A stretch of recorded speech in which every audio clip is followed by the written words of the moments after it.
ನಾರಾಯಣಾಯ ಪರಿಪೂರ್ಣಗುಣಾರ್ಣವಾಯ ವಿಶ್ವೋದಯ ಸ್ಥಿತಿಲಯೋನ್ನಿಯತಿಪ್ರದಾಯ ಜ್ಞಾನಪ್ರದಾಯ ವಿಬುಧಾಸುರಸೌಖ್ಯ ದುಃಖ ಸತ್ಕಾರಣಾಯ ವಿತತಾಯ ನಮೋ ನಮಸ್ತೆ. ಅಭ್ರಮಂ ಭಂಗರಹಿತಂ ಅಜಡಂ ವಿಮಲಂ ಸದಾ ಆನಂದತೀರ್ಥಮತುಲಂ ಭಜೆ ತಾಪತ್ರಯಾಪ. ಭವತಿ ಯದನುಭಾವಾದೇಡಮೂಕೋಪಿ ವಾಗ್ಮಿ ಜಡಮತಿ ರತಿಮಪಿ ಜಂತುರ್ಜಾಯತೆ ಪ್ರಜ್ಞಮೌಲಿ ಸಕಲ ವಚನಚೇತೋ ದೇವತಾ ಭಾರತೀ ಸಾ ಮಮ ವಚಸಿ ನಿಧತ್ತಾಂ ಸನ್ನಿಧಿಂ ಮಾನಸೇ ಚ. ಅಸ್ಮದ್ಗುರು ಸಮಾರಂಭಾಂ ಟೀಕಾಕೃತ್ಪಾದ ಮಧ್ಯಗಾಂ ಶ್ರೀಮದಾಚಾರ್ಯ ಪರ್ಯಂತಾಂ ವಂದೇ ಗುರು ಪರಂಪರಾ. ವಿದ್ಯಾಯಾಂ ವಿಬುಧಾಚಾರ್ಯಂ ವೇದಜ್ಞಾನಾಬ್ಧಿಚಂದಿರಂ ದುರ್ಮತಧ್ವಾಂತಮಾರ್ತಾಂಡಂ ಸತ್ಯಧ್ಯಾನಮುನಿಂ ಭಜೆ. ಪಂಚಾಶದ್ವರ್ಷಪರ್ಯಂತಂ ಸತತಂ ರಾಮಪೂಜಕ ಶ್ರೀ ಸತ್ಯಪ್ರಮೋದ ಗುರುರಾಟ್ ಭಾಸತಾಂ ನೋ ಹೃದಂಬರೆ. ಬಂಧುಸ್ತ್ವಂ ಗುರುರಿಷ್ಟದೈವತಮಿತಿ ತ್ವತ್ಪಾದ ಪಂಕೇರುಹಂ ಪ್ರಾಪ್ತಂ ಮಾಂ ಪರಿಪಾಲಯೇತಿ ಸತತಂ ಯಾಚೆ ನಿಬದ್ಧಾಂಜಲಿ. ಚಿತ್ತಂ ಮತ್ಗುಣದೋಷಚಿಂತನವಿಧೌ ನೂನಂ ಮನಾಂ ಮಾ ಕೃತಾಃ. ಶ್ರೀ ಸತ್ಯಾತ್ಮಗುರು ತ್ವದಂಘ್ರಿಯುಗಲಂ ಹಿತ್ವಾ ನಮೇ ಸದ್ಗತಿ. ಯೈರಹಂ ಶುಕವತ್ ಸಮ್ಯಕ್ ಶಿಕ್ಷಿತೋಸ್ಮಿ ಕೃಪಾಲುಭೇ ತಾನ್ ವಂದೇ ಧೇನುಪಾಚಾರ್ಯಾನ್ ತತ್ವಜ್ಞಾನಾರ್ಥ ಸಿದ್ಧಯೇ. ಶ್ರೀ ಗುರುಭ್ಯೋ ನಮಃ. ಹರಿ ಓಂ ಹರಿ ಓಂ ಹರಿ ಓಂ. ಸ್ವಸ್ತ್ಯಸ್ತ್ವ ಸೇಢತನ್ಮಂಗಲಾನಿ ಸಂತು ಶ್ಲೋಕೈಕಶ್ರವಣಪಠನಮಾತ್ರೇಣ ವಕ್ತುಶ್ಚ ಶ್ರೋತॄಣಾಂ ನಿಖಿಲ ಕಲಿಕೃತ ಕಲ್ಮಷಾಪನೋದನ ಪಟುತರೆ ಧರ್ಮಾದ್ಯಖಿಲ ಪುರುಷಾರ್ಥ ಸಾಧನೀಭೂತೆ. ಅದ್ಯ ವಿಷ್ಣು ತತ್ವ ನಿರ್ಣಯ ವೇದ ಅಪೌರುಷೇಯತ್ವ ವಿವರಣಾರಂಭೆ ಸತಿ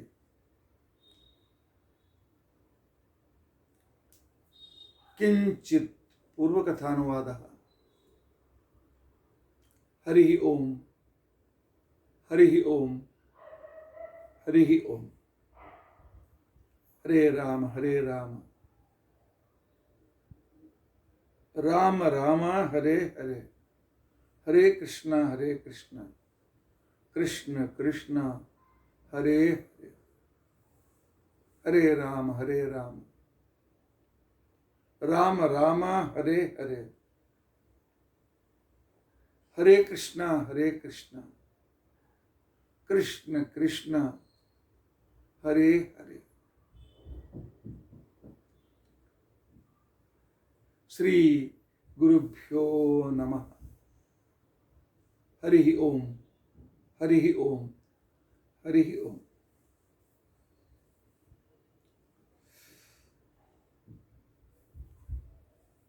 ನಿನ್ನಿನ ದಿನ ಯುಕ್ತಿಯಿಂದ ವೇದಗಳಿಗೆ ಒಬ್ಬ ಕರ್ತೃಗಳಿದ್ದಾರೆ, ವೇದಗಳನ್ನು ಬರೆದವರೊಬ್ಬರಿದ್ದಾರೆ ಅಂತನ್ನುವುದನ್ನು ತರ್ಕಶಾಸ್ತ್ರದ ಪ್ರಕಾರ, ನೈಯಾಯಿಕರ ಪ್ರಕಾರ ವಾದವನ್ನು ಆಚಾರ್ಯರು ಮಂಡಿಸಿ ಅದರಲ್ಲಿರ್ತಕ್ಕಂಥ ನ್ಯೂನತೆಗಳನ್ನು ತೋರಿಸಿಕೊಟ್ಟಿದ್ದಾರೆ. ಒಬ್ಬ ಲೇಖಕ ಇದ್ದಾನೆ, ಅವನು ಸರ್ವಜ್ಞನಾಗಿದ್ದಾನೆ, ಅವನು ಮೋಸಗಾರನಾಗಿಲ್ಲ, ಅವನಿಗೆ ಅವನ ಎಲ್ಲ ಇಂದ್ರಿಯಗಳು ಸರಿಯಾಗಿವೆ, ಇವೆಲ್ಲ ಒಂದಕ್ಕೊಂದು ಕಲ್ಪನೆ ಮಾಡ್ತಾ ಹೋಗ್ಬೇಕಾಗ್ತದೆ. ಯಾಕೆ ಆ ವ್ಯಕ್ತಿಯನ್ನು ಕಾಣಲಿಲ್ಲ, ಅಂತಹ ಸಮಾನವಾದ ವ್ಯಕ್ತಿಯೂ ಕಾಣೋದಿಲ್ಲ. ಆ ನಂತರ ಇನ್ನು ವೇದ ಸದಾಗಮದಿಂದ ನಿರ್ಣಯ ಮಾಡಬೇಕು ಅಂತನ್ನೋದು ಇನ್ನು ವೇದ ಪೌರುಷಯೋ ಪೌರುಷ ಇನ್ನೂ ನಿರ್ಣಯವಾಗಿಲ್ಲ. ಇಂಥ ಸಂದರ್ಭದಲ್ಲಿ ಯಾರನ್ನೋ ಒಬ್ಬ ವ್ಯಕ್ತಿಯನ್ನು ಕಲ್ಪನೆ ಮಾಡಿ ಕಲ್ಪನಾ ಗೌರವ ಮಾಡೋ ಬದಲಾಗಿ ಅಪೌರುಷೇಯ ವಾಕ್ಯ ಅನಾದಿ ಕಾಲದಿಂದ ನಮಗೆ ಸಿಕ್ಕಿದೆ, ಇದು ಅಪೌರುಷೇಯ ಅಂತ ಒಪ್ಪಿದರೆ ಅನೇಕ ಕಲ್ಪನೆಗಳನ್ನು ಮಾಡ್ತಕ್ಕಂಥ ಕಲ್ಪನಾ ಗೌರವ ರೂಪವಾಗಿರ್ತಕ್ಕಂಥ ದೋಷ ಬರುವುದಿಲ್ಲ ಅಂತ ಆಚಾರ್ಯರು ಹೇಳ್ತಾರೆ. ಅಪೌರುಷೇಯ ವಾಕ್ಯ ಅಂಗೀಕಾರೇ, ಅಪೌರುಷೇಯ ವಾಕ್ಯಗಳು ಅನಾದಿ ಕಾಲದಿಂದ ಬಂದದ್ದಿವೆ ಅಂತ ತಿಳ್ಕೊಂಡು ಅಂತೇಳಿ ಸ್ವೀಕಾರ ಮಾಡಿದರೆ ಆಗ ಕಲ್ಪನೆಯ ಮಾಡುವ ಪ್ರಸಂಗ ಬಿಟ್ಟೋಗ್ಬಿಡ್ತದೆ. ಒಂದು ಸುನಿಶ್ಚಿತವಾದ ದಾರಿಯಲ್ಲಿ ಇವುಗಳನ್ನು ಪ್ರಮಾಣ ಅಂತ ಇಟ್ಕೊಂಡು ನಾವು ಹೊರಡ್ತೇವೆ. ಸರಿ, ವೇದದ ಅಪೌರುಷೇಯತ್ವಕ್ಕೆ ಪ್ರಮಾಣವೇನು? ವೇದ ಅಪೌರುಷೇಯ ಅಂತಲ್ಲಿ ಪ್ರಮಾಣವೇನು ಅಂತನ್ನುವ ಪ್ರಶ್ನೆಗೆ ಆಚಾರ್ಯರು ಉತ್ತರ ಕೊಡ್ತಾರೆ. ಈ ಪ್ರಮಾಣ ತಾನಾಗೇ ಸಿದ್ಧವಾಗ್ತದೆ. ಹೇಗೆ ಸಿದ್ಧವಾಗ್ತದೆ ಅಂತ ತಿಳ್ಕೊಂಡಂತಂದರೆ, ವೇದಕ್ಕೆ ಇಂಥವನು ಲೇಖಕ ಅಂತಿಕೊಂಡಂತ ಅನ್ನೋದಕ್ಕೋಸ್ಕರ ಇಲ್ಲಿವರೆಗೆ ಯಾವ ಪ್ರಮಾಣವೂ ಇಲ್ಲ. ವೇದ ಸ್ವತಃ ನನ್ನ ಲೇಖಕನು ಇವನು ಅಂತಿಕೊಂಡಂತ ಹೇಳಿ ಅದು ಕೂಡ ವೇದವು ಕೂಡ ಹೇಳೋದಿಲ್ಲ.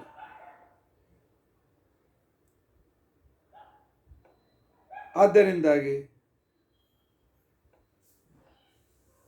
ಅವ ವೇದನ್ನ ಇಲ್ಲಿಯವರೆಗೂ ಅನೇಕ ಋಷಿಗಳಾಗಿ ಹೋದರು, ಅನೇಕ ಜ್ಞಾನಿಗಳಾಗಿ ಹೋದರು.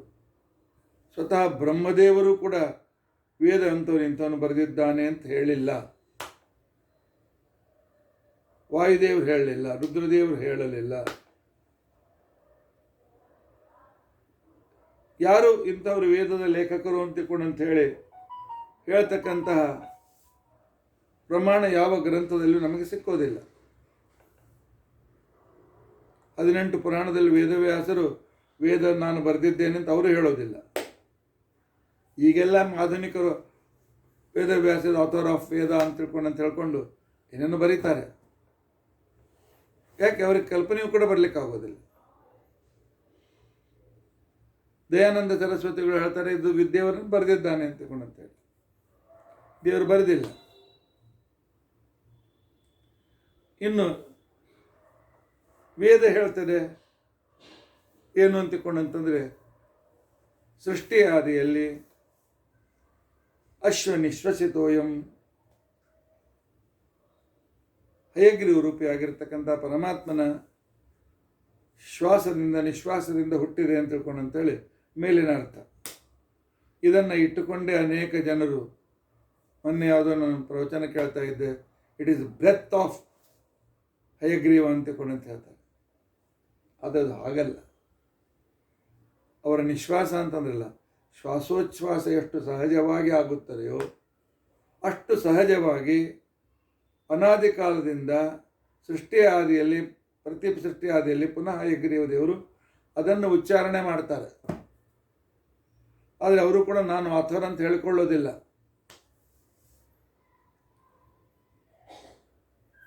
ಅನುವಾದ ಇಂಗ್ಲೀಷ್ ಇತ್ಯಾದಿಗಳ ಅನುವಾದ ಮಾಡಿದಾಗ ಅದು ಸರಿಯಾಗಿರ್ತಕ್ಕಂಥ ರೀತಿಯ ಅನುವಾದ ಕೂಡ ಆಗೋದಿಲ್ಲ. ಇದು ನಿಶ್ವಾಸ ಅಲ್ಲ, ನಿಶ್ವಾಸದಂತೆ ಅನಾಯಾಸವಾಗಿ ಯಾವಾಗಲೂ ಸತತವಾಗಿ ಇವತ್ತಿಗೂ ಕೂಡ ಹಯಗ್ರೀವ ದೇವರ ಮುಖದಿಂದ ವೇದಗಳು ಸತತ ಬರ್ತಾ ಇವೆ. ಬರೆಯೋದಿದ್ದೆ ಬರೆದು ನಿಲ್ಲಿಸ್ತಿದ್ರು, ಇಲ್ಲಿ ಮುಗೀತು ಅಂತ ತಿಳ್ಕೊಂಡಂತ ಇದ್ರು. ಹಯಗ್ರೀವ ದೇವರ ಧ್ಯಾನ ಶ್ಲೋಕವನ್ನು ಆಚಾರ್ಯರು ತಂತ್ರಸಾರದಲ್ಲಿ ಈ ರೀತಿಯಾಗಿ ನಮಗೆ ತಿಳಿಸಿಕೊಡ್ತಾರೆ. ಒಂದೇ ತುರಂಗವದನಂ. ಹಯಗ್ರೀವ ದೇವರನ್ನು ಕುದುರೆ ಮುಖದ ಭಗವಂತನನ್ನು ನಮಸ್ಕರಿಸ್ತಾ ಇದ್ದೇನೆ. ಅವನು ಹೇಗಿದ್ದಾನೆ? ಶಶಿಬಿಂಬ ಸಂಸ್ಥಂ, ಸುತ್ತಲೂ ಚಂದ್ರಬಿಂಬದ ಮಧ್ಯದಲ್ಲಿ ಅವನನ್ನು ಕಲ್ಪನೆ ಮಾಡಿ. ಚಂದ್ರಾವದಾತಂ, ಚಂದ್ರನಂತೆ ಥಳ ಥಳ ಥಳ ಹೊಳಿತಾ ಇದ್ದಾನೆ. ಅಮೃತಾತ್ಮ ಕರೇ ಸಮಂತಾತ್, ಚಂದ್ರನ ಹೇಗೆ ತನ್ನ ಅಮೃತ ಕಿರಣಗಳಿಂದ ಎಲ್ಲರಿಗೂ ಆನಂದದಾಯಕನಾಗಿದ್ದಾನೆ, ಅದೇ ರೀತಿಯಾಗಿ ಇವರ ಕಾಂತಿಯೂ ಕೂಡ ಚಂದ್ರನಂತೆ ಇವರ ಕಿರಣ ಎಲ್ಲ ಕಡೆಯಲ್ಲಿ ಹರಡಿದೆ. ಇವರ ಕಾಂತಿ ಎಲ್ಲಿಯವರೆಗೂ ಹರಡಿರಬಹುದು? ಅಂಡಾಂತರಂ ಬಹಿರಪಿ ಪ್ರತಿಭಾಸಯಂತಂ, ಬ್ರಹ್ಮಾಂಡದ ಒಳಗೂ ಇದೆ, ಬ್ರಹ್ಮಾಂಡದ ಹೊರಗೂ ಕಲ್ಪನೆ ಮಾಡಿ ಬ್ರಹ್ಮಾಂಡದ ಹೊರಗೂ ಹಯಗ್ರೀವ ದೇವರ ಕಾಂತಿ ಹರಡಿದೆ. ಶಂಕಾಕ್ಷ ಪುಸ್ತಕ ಸುಬೋಧ ಯುತಾಬ್ಜವಾಹುಂ, ಅವ್ರು ಹೇಗಿಟ್ಕೊಂಡಿದ್ದಾರೆ? ಈ ಕೈಯಲ್ಲಿ ಶಂಖ, ಈ ಕಡೆಯಲ್ಲಿ ಜಪಮಣಿ, ನಾಲ್ಕೈ, ಶಂಖ, ಅಕ್ಷ, ಆನಂತರ ಎಡಗೈಯಲ್ಲಿ ಪುಸ್ತಕ, ಬಲಗೈಯಿಂದ ಜ್ಞಾನ ಮುದ್ರ.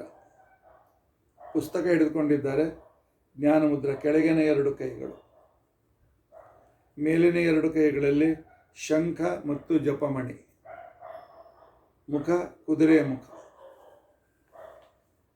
ಶಂಖಾಕ್ಷ ಪುಸ್ತಕ ಸುಬೋಧ ಯುತಾಬ್ಜವಾಹುಂ, ಶಂಖ, ಅಕ್ಷ, ಪುಸ್ತಕ, ಸುಬೋಧಯುತ ಅಂತ ಅಬ್ಜವಾಹುಂ ಅಂತಕೊಂಡಂತಂದರೆ ಕರಕಮಲ ಅಂತ ಅರ್ಥ. ಅವರ ಕರಕಮಲ ಈ ರೀತಿಯಾಗಿ 4 ಕೈಗಳಿವೆ. ನಸ್ತೋ ಮುಖಾದಪಿ ನಿರಂತರ ಮುದ್ಗಿರಂತಂ, ಶ್ವಾಸದಿಂದ ಮತ್ತು ಮುಖದಿಂದ ಅಂತ ಹೇಳಿ ಇಲ್ಲಿ ವರ್ಣನೆ ಮಾಡ್ತಾರೆ. ಅಂದರೆ ನಸ್ತಃ ಇವ ಮುಖಾತ್, ನಿಶ್ವಾಸದಿಂದ ಹೇಗೆ ಎಷ್ಟು ಸುಲಭವಾಗಿ ಶ್ವಾಸೋಚ್ಛ್ವಾಸ ನಡೆಸಬೇಕು ಆ ರೀತಿಯಾಗಿ ಏನೂ ಶ್ರಮ ಇಲ್ಲದೆ ಸತತವಾಗಿರ್ತಕ್ಕ ಅನಾದಿ ಕಾಲದಿಂದ ಬಂದಿರತಕ್ಕಂಥ ವೇದಗಳನ್ನು ನಿರಂತರಂ ಉದ್ಗಿರಂತಂ, ನಿರಂತರ ಒಂದು ಕ್ಷಣವೂ ಬಿಡದೆ ಮುಖದಿಂದ ವೇದಗಳನ್ನು ಹೇಳ್ತಾ ಇದ್ದಾರೆ. ವಿದ್ಯಾ ಅಶೇಷತ ಉತಾಬ್ಜ ಭವೇಶ ಮುಖ್ಯೈ, ಆ ವೇದಗಳನ್ನು ಶ್ರವಣ ಮಾಡ್ತಾ ಬ್ರಹ್ಮ ರುದ್ರಾದಿ ಸಕಲ ದೇವತೆಗಳು ಭಕ್ತಿಯಿಂದ ಬಾಗಿ ಅತ್ಯಂತ ವಿನಯದಿಂದ ಸಂಸೇವ್ಯಮಾನಂ ಹಯಗ್ರೀವ ದೇವರ ಸೇವೆಯನ್ನು ಮಾಡ್ತಾ ಇದ್ದಾರೆ. ಲಕ್ಷ್ಮಿಯ ಅಮೃತೇನ ಸತತಂ ಪರಿಣಿಚ್ಯಮಾನಂ, ಲಕ್ಷ್ಮೀದೇವಿ ಕಲಶದಿಂದ ಅವರ ಮೇಲೆ ಅಮೃತವನ್ನು ಸುರಿಸ್ತಾ ಇದ್ದಾಳೆ.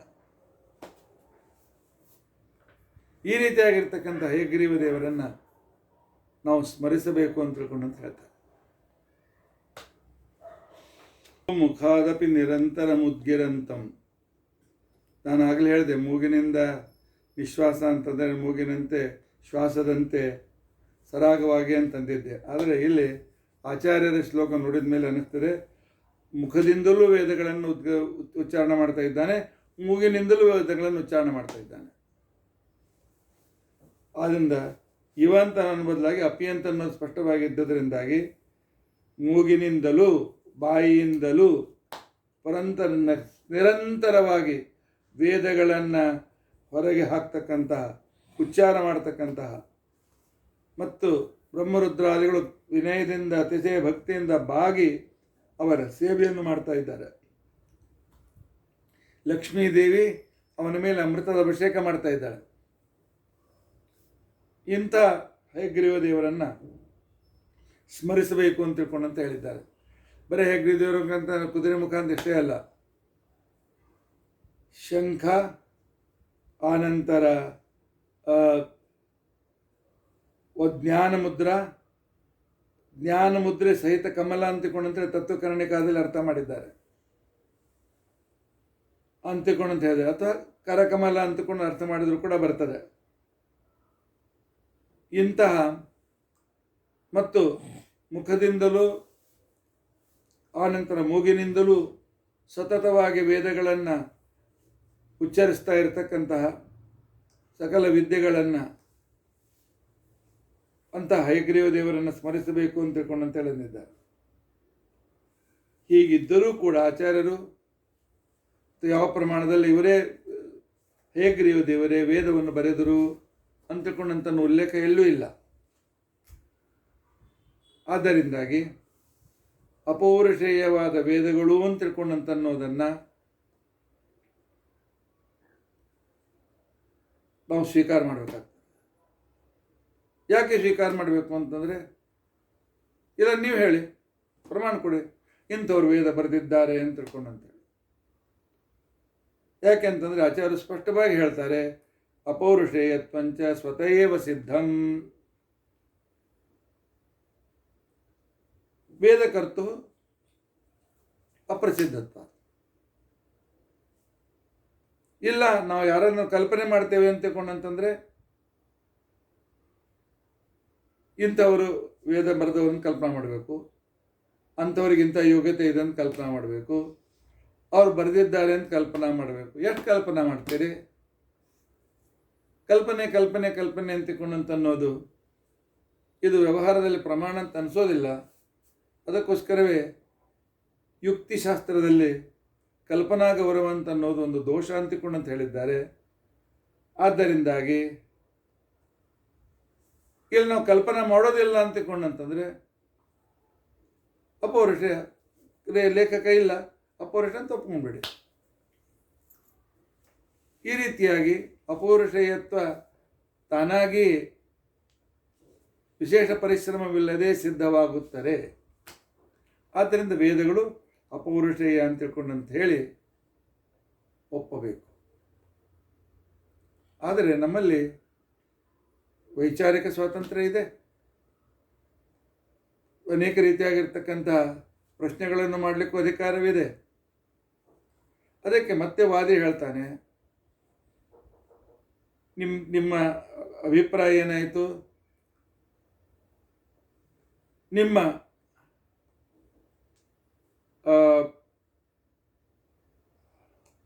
ಅಪೌರುಷೇಯತ್ವದ ಯುಕ್ತಿವಾಕ್ಯ ಏನು? ವೇದ ಅಪೌರುಷೇಯ ಅಪ್ರಸಿದ್ಧ ಕರ್ತೃತ್ವಾತ್. ವೇದ ಅಪೌರುಷೇಯ ಯಾಕೆಂದರೆ ಇದರ ಕರ್ತೃ ಅಪ್ರಸಿದ್ಧನಾಗಿದ್ದಾನೆ. ಅದಕ್ಕೆ ಅವನು ಹೇಳ್ತಾನೆ, ಇಲ್ಲ ಮತ್ತೆ ವೇದದ ಅಪೌರುಷೇಯತ್ವ ಇದು ನಿಶ್ಚಯನೂ ನಿಮ್ಮದು ಕಲ್ಪನೆಯೋ ಅಂತ ತಿಳ್ಕೊಂಡಂತ ಹೇಳ್ತಾನೆ.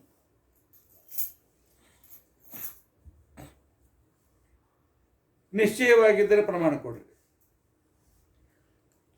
ಇಲ್ಲ ನಾವು ಈ ರೀತಿಯಾಗಿ ಸಂಭಾವನೆ ಮಾಡ್ತೇವೆ, ಅಪ್ರಸಿದ್ಧನಾದ್ದರಿಂದಾಗಿ ಅಪೌರುಷ ಅಂತಂತೇವೆ ಅಂತ ತಿಳ್ಕೊಂಡಂತಂದ್ರೆ ಅಂದ್ರೇನು? ವೇದಾನಾಂ ಅಪೌರುಷೇಯತ್ವಂ ಸಂಭಾವಿತಂ ಅಂತ ತಿಳ್ಕೊಂಡಂತಂದರೆ ಇಲ್ಲ, ಈ ರೀತಿಯಾಗಿ ನಾವು ಕರ್ತೃ ಅಪ್ರಸಿದ್ಧನಾಗಿದ್ದಾನೆ, ಆದ್ದರಿಂದಾಗಿ ವೇದಗಳ ಅಪೌರುಷೇಯ ಅಂತ ನಾವು ಕಲ್ಪನೆ ಮಾಡ್ತೇವೆ ಅಂತ ತಿಳ್ಕೊಂಡಂತಂದರೆ ಆವಾಗ ವೇದಾಪೌರುಷೇಯತ್ವ ಇದು ಅನಿಶ್ಚಿತವಾಯಿತು. ಅನಿಶ್ಚಿತವಾಗಿರ್ತಕ್ಕಂಥದ್ದು ನ ಚ ಅನಿಶ್ಚಿತೋ ಹೇತು ಭವತಿ. ಯಾವುದು ನಿಶ್ಚಿತವಾಗಿಲ್ಲ ಅದು ಕಾರ್ಯಕ್ಕೆ ಕಾರಣವಾಗುವುದಿಲ್ಲ, ಅಥವಾ ಅನುಮಾನದ ವಾಕ್ಯದಲ್ಲಿ ಅದು ಹೇತು ಆಗಲಿಕ್ಕೆ ಸಾಧ್ಯವಿಲ್ಲ. ಅದು ಆ ವಸ್ತು ವಿಷಯ ಸಾಧನೆ ಮಾಡಲಿಕ್ಕೆ ಅದು ಕಾರಣವಾಗೋದಿಲ್ಲ. ಬೇಕೆ ಹೊಗೆಯನ್ನು ನೋಡಿ ಅಗ್ನಿಯನ್ನು ನಿಶ್ಚಯ ಮಾಡಿದಂತೆ ಅದು ಹೇಗೆ ನಿಶ್ಚಿತವಾಗಿರ್ತಕ್ಕಂಥ ಹೇತುವಾಗಿದೆಯೋ ಧೂಮ ಅಂತನ್ನೋದು, ಹಾಗೆ ಇಲ್ಲಿ ಅನಿಶ್ಚಿತವಾಗಿದೆ.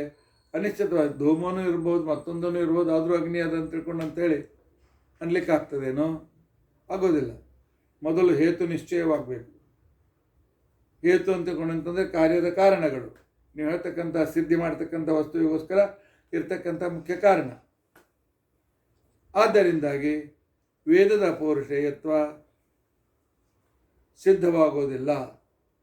ಆದ್ದರಿಂದಾಗಿ ಸಂಭಾವನೆಯ ವೇದಸ್ಯ ಅಪೌರುಷೇಯತ್ವಂ, ಸಂಭಾವನೆ ಇರಬಹುದು ಅಂತನ್ನೋ ಒಂದು ಅನಿಶ್ಚಿತತೆ ಇರೋದರಿಂದಾಗಿ ವೇದದ ಅಪೌರುಷೇಯತ್ವ ಸಾಧನೆ ಮಾಡಲಿಕ್ಕೆ ಆಗೋದಿಲ್ಲ. ವೇದದ ಅಪೌರುಷೇಯ ಸಾಧನೆ ಮಾಡಲಿಕ್ಕೆ ಆಗೋದಿಲ್ಲ. ಆದ್ದರಿಂದಾಗಿ ವೇದಗಳ ಅಪೌರುಷೇಯ ಅಲ್ಲ. ಈಗ ಇದು ಸಂಭಾವನಾ ಅಲ್ಲ ಅಂತನ್ನೋ ಅಲ್ಲ, ಇದು ನಿಶ್ಚಿತ ಅಂತ ತಿಳ್ಕೊಂಡಂತೆ ನಿಮ್ಮ ಸಂಭಾವನಾ ಪಕ್ಷವನ್ನು ನಾವು ದೂರ ಮಾಡಿಬಿಟ್ರೆ ಆಗ ವೇದ ಅಪೌರುಷೇಯ ಸಿದ್ಧವಾಗ್ತದೆ. ಹಾಗಾದ್ರೆ ಹೇಗೆ ಮಾಡ್ತೀರಿ ಅಂತ ತಿಳ್ಕೊಂಡಂತೇಳಿ ಕೇಳಿದಾಗ ಸ್ಪಷ್ಟ ನಮ್ಮ ಆಗಲೇ ನಾವು ಹೇಳಿದ್ದೀವಲ್ಲ, ನಮ್ಮ ಪಕ್ಷ ವೇದಗಳು ಎಲ್ಲಿ ಪುನರುಕ್ತಿ ಇಲ್ಲ, ವೇದದಲ್ಲಿ ತಪ್ಪಾದ ಮಾತುಗಳಿಲ್ಲ, ವೇದಗಳು ದೋಷರಹಿತವಾಗಿದೆ, ಪುರುಷ ದೋಷರಹಿತವಾಗಿವೆ.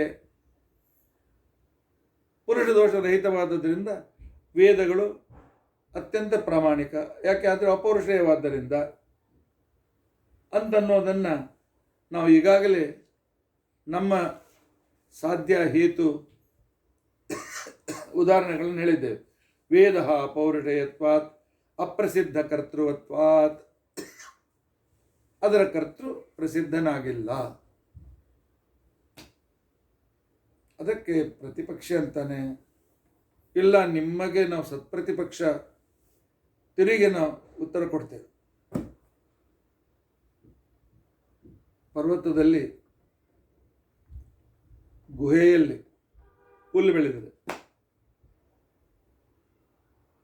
ಪರ್ವತದಲ್ಲಿ ಔಷಧಿ ಗಿಡ ಹೋಗ್ತಾ ಹೋಗ್ತಾ ನೋಡಿದರೆ ಗುಹೆಯಲ್ಲಿ ಪರ್ವತದ ತಲೆಯ ಮೇಲೆ, ಶಿಖರದ ಮೇಲೆ ಒಂದು ಗುಹೆಯಲ್ಲಿ ಹುಲ್ಲು ಬೆಳೆದಿದೆ. ಆದರೆ ಅಲ್ಲಿ ಯಾರು ಬೆಳೆಸಿದ್ದಾರೆ ಗೊತ್ತಿಲ್ಲ. ಗೊತ್ತಿಲ್ಲದೆ ಇದ್ರೂ ಕೂಡ ಅಂದರೆ ಅದರ ಹುಲ್ಲನ್ನು ಬೆಳೆಸುವ ಕರ್ತೃ ಅಪ್ರಸಿದ್ಧನಾಗಿದ್ದರೂ ನಾವು ಇಲ್ಲ ಅವನಾದ್ರೂ ಮಾಡಿಲ್ಲ, ಅಲ್ಲಿ ಹೋಗಿ ಹುಲ್ಲನ್ನು ಬೆಳೆಸಿರ್ಲಿಕ್ಕೆ ಬೇಕು ಅಂತಕೊಂಡಂತಂದೋದನ್ನು ನಾವು ಹೇಳ್ತೇವೆ. ಯಾಕೆ ಅಂತಕೊಂಡಂತಂದರೆ ಬೇರೆ ಕಡೆ ನೋಡ್ತೀವಲ್ಲ, ಏನಾದ್ರು ಬೆಳಿಬೇಕಾದ್ರೆ ಹುಲ್ಲು ಬೆಳಿಬೇಕಾಗಿದ್ದರೆ ಒಬ್ಬ ಕರ್ತಾ ಇರ್ತಾನೆ, ಒಬ್ಬ ಮಾಳಿ ತೋಟಗಾಯಿ ಇರ್ತಾನೆ. ತೋಟಗಾಯದೆಲ್ಲ ಮಾಡಿದಾಗ ಸರಿಯಾಗಿ ಚೆನ್ನಾಗಿ ಹುಲ್ಲು ಬೆಳೀತದೆ, ದರ್ಭ ಬೆಳೀತದೆ. ಅದಕ್ಕೋಸ್ಕರ ಆ ರೀತಿಯಾಗಿರ್ತಕ್ಕಂಥ ರೀತಿಯಲ್ಲಿ ಅದನ್ನು ನೀರು ಗೊಬ್ಬರ ಹಾಕಿ ಬೆಳೆಸಬೇಕಾಗ್ತದೆ. ಗೊಬ್ಬರ ಹಾಕಿ ಬೆಳೆಸಿದ ಕರ್ತಾ ಇದ್ದಾಗಲೇ ವನಸ್ಪತಿ ಹುಟ್ಟುತ್ತದೆ ಅಂತಿಕೊಂಡಂತಂದ ಮೇಲೆ ಗಿರಿಯ ಗುಹೆಯಲ್ಲಿ ಕೂಡ ಹುಟ್ಟಿರ್ತಕ್ಕಂತಹ ಆ ವನಸ್ಪತಿ ಅಂತಿಕೊಂಡಂತೇನಿದೆ ಅದಕ್ಕೆ ಒಬ್ಬ ಕರ್ತ ಇರಲಿಕ್ಕೆ ಬೇಕು. ಹೋಗಲಿ, ನಿಮ್ಮ ಪ್ರಕಾರ ಅಪ್ರಸಿದ್ಧತ್ವಾತನ್ನು ಹೇತು ಒಪ್ಪೋಣ. ವೇದಾನಾಂ ಅಪ್ರಸಿದ್ಧ ಕರ್ತೃತ್ವಂ ಅಸ್ತು. ವೇದಗಳ ಕರ್ತ ಅಪ್ರಸಿದ್ಧನಾಗಿದ್ದಾನೆ ಇರಲಿ, ಆದರೆ ಅಪೌರುಷೇಯತ್ವ ಬೇಡ. ಪರಂ ಮಾಸ್ತು ಅಪೌರುಷೇಯತ್ವ. ಯಾಕೆ? ಪುರುಷ ನಿರ್ಮಿತ ಯತ್ರ ಯತ್ರ ನಿರ್ಮಿತತ್ವಂ ತತ್ರ ಪುರುಷ ನಿರ್ಮಿತತ್ವಂ. ಎಲ್ಲಿ ನಿರ್ಮಾಣ ಇದೆ, ಎಲ್ಲಿ ಕ್ರಿಯೆ ಇದೆ, ಅಲ್ಲೊಬ್ಬ ಕರ್ತ ಇರಲೇಬೇಕು. ಪ್ರಸಿದ್ಧ ತೃಣಾಂಕುರವತ. ಪ್ರಸಿದ್ಧವಾದ ತೋಟದಲ್ಲಿ ಅನೇಕ ಹೂವಿನ ಗಿಡಗಳು ಇದ್ದಾವೆಲ್ಲ ಬೆಳೆಸ್ತಕ್ಕಂಥವನ್ನು ನೋಡಿದ್ದೇವೆ ನಾವು. ಆದ್ದರಿಂದಾಗಿ ವೇದ ಅಪ್ರಸಿದ್ಧ ಕರ್ತೃ ಅಪ್ರಸಿದ್ಧನಾದ್ದರಿಂದ ಅದು ಅಪೌರುಷೇಯವಾಗೇಬೇಕು ಅಂತ ನಿಯಮವಿಲ್ಲ. ಆ ಕಲ್ಪನೆ ಬದಲಾಗಿ ಹೇಗೆ ಪ್ರತ್ಯಕ್ಷದಲ್ಲಿ ಮಾಡೋದನ್ನು ನೋಡ್ತೇವೆ, ಅದನ್ನು ಉದಾಹರಣೆಯಾಗಿಟ್ಕೊಂಡು ಅದನ್ನು ಕೂಡ ಯಾವನೋ ಒಬ್ಬ ಹೋಗಿ ಬೆಳೆಸಿರಬೇಕು ಅಂತನ್ನೋದು ಯಾಕನ್ನಬಾರ್ದು ಅಂತ ಹೇಳ್ತಕ್ಕಂಥ ಸಂದರ್ಭದಲ್ಲಿ ಆ ಕಾಲದಲ್ಲಿ ಅವನಿಗೆ ಕೇಳ್ತೇವೆ, ಹೋಗಲ್ವಾ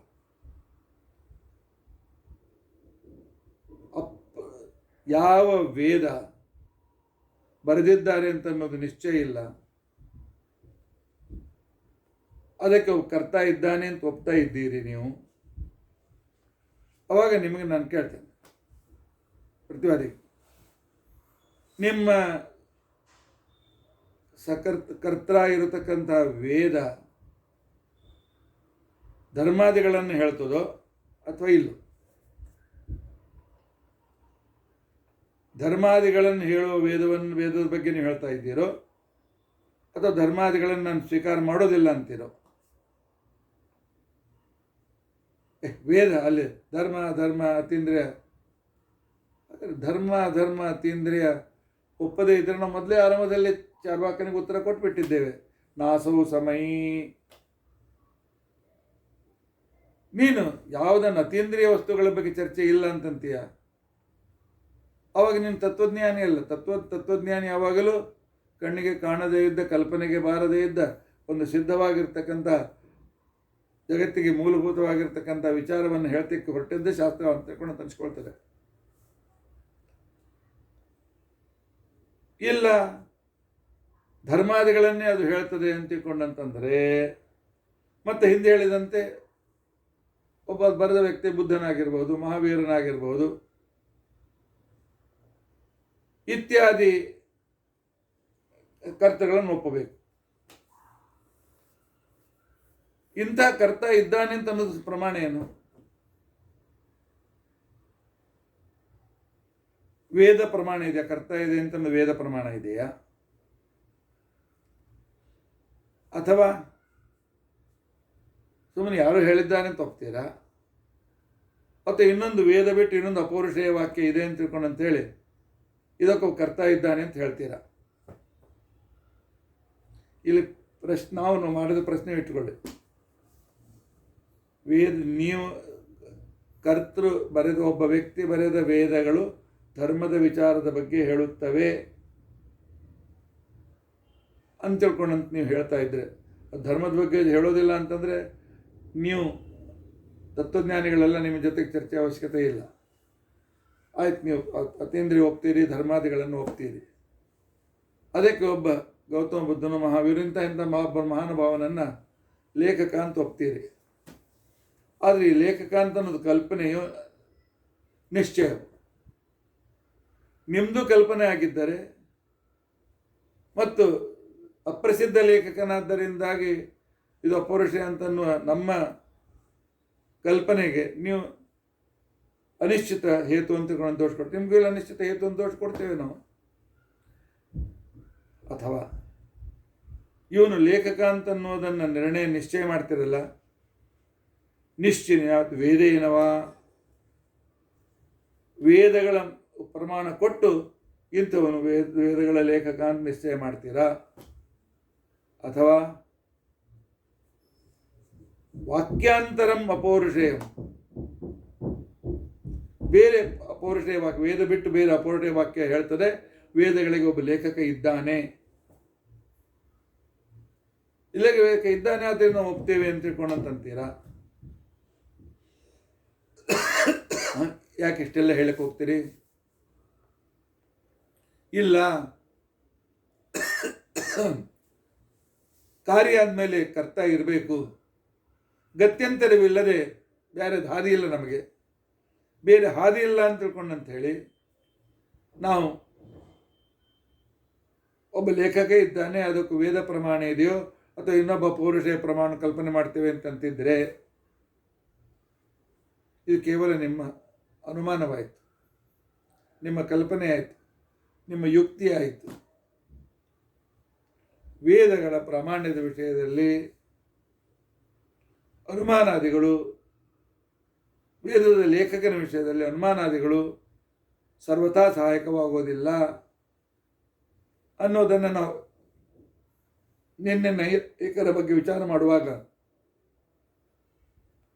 ಆ ವಿಚಾರ ಹೇಳಿದ್ದೇವೆ. ಅಷ್ಟೇ ಅಲ್ಲ, ಅನುಮಾನಾದಿಗಳು ಅತೀಂದ್ರಿಯ ವಿಷಯದಲ್ಲಿ ಸರ್ವಥಾ ಪ್ರಮಾಣ ಅಲ್ಲ ಅಂತಕೊಂಡಂತ ಅನ್ನೋದನ್ನು ಖಂಡನೆ ಮಾಡ್ತಕ್ಕಂಥವ್ರಿದ್ದೇವೆ.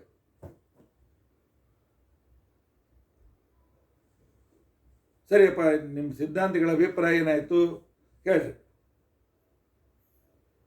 ಹೇಳ್ರಿ ಅಂತಕೊಂಡಂತಂದರೆ, ವೇದ ಧರ್ಮಾಧರ್ಮಗಳ ಅತೀಂದ್ರಿಯ ಹೇಳೋದಿಲ್ಲ ಅಂತಕೊಂಡಂತಂದರೆ ನಂಬರ್ 1 ನೀವು ತತ್ವಜ್ಞಾನಿಗಳಲ್ಲ. ವೇದಗಳು ಧರ್ಮಾಧರ್ಮಾದಿ ಅತೀಂದ್ರಿಯ ವಿಷಯಗಳನ್ನು ಹೇಳ್ತಾವೆ. ಆದ್ದರಿಂದಾಗಿ ಇದನ್ನು ಸರ್ವಜ್ಞನಾಗಿರ್ತಕ್ಕಂಥ ಮಹಾವೀರ, ಬೌದ್ಧ ಇತ್ಯಾದಿಗಳು ಬರೆದಿದ್ದಾರೆ ಅಂತ ತಿಳ್ಕೊಂಡಂತ ಹೇಳಿ ನೀವು ಹೇಳ್ತಿದ್ರೆ ಅವರು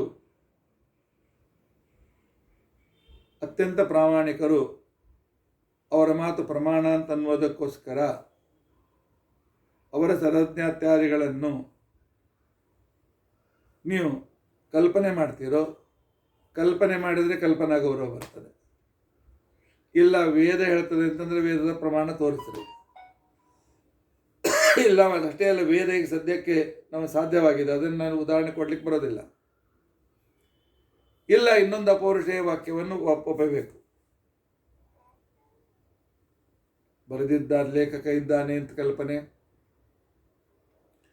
ಅವನು ಬುದ್ಧಾದಿಗಳಂತೆ ಇರತಕ್ಕಂಥ ಮಹಾನ್ ವ್ಯಕ್ತಿ ಅಂತ ಕಲ್ಪನೆ, ಅವನು ಸರ್ವಜ್ಞನಾಗಿದ್ದಾನೆ ಅಂತನೂ ಕಲ್ಪನೆ, ಅವನು ವಿಪ್ರಂಭ್ಲಾದಿ ದೋಷರಹಿತನಾಗಿದ್ದಾನೆ ಅಂತ ಕಲ್ಪನೆ, ಕಲ್ಪನಾ ಗೌರವ ಮತ್ತೆ ಬರೇ ಕಲ್ಪನೆಯಲ್ಲೇ ಬಿದ್ದುಕೊಂಡು ಇದ್ದಾಗ ನಿಮ್ಮದು ಕಲ್ಪನಾ ಗೌರವ ದೋಷ ಬರೋದಿಲ್ಲೇನು?